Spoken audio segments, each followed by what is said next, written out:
Faberlik Azerbaycan şirketinin tarihinde ilk defa olarak en yüksek rütbe Faberlik Azerbaycan şirketinin bir nömreli liderleri baş milli direktörler.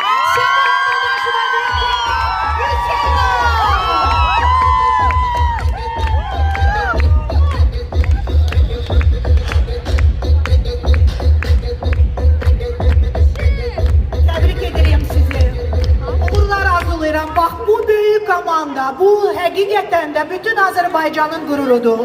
Bu cür güzel neticelerle söz biz hele ilerlidedir. Ben size söz vereceğim. Ama indi istəyirəm ki bütün Business Secret grubu komandası söz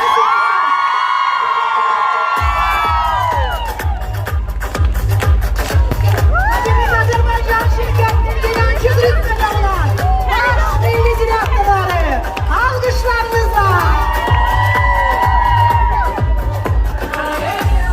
Tebrik ederim sizi. Uğurlarınız bol olsun, daimi olsun.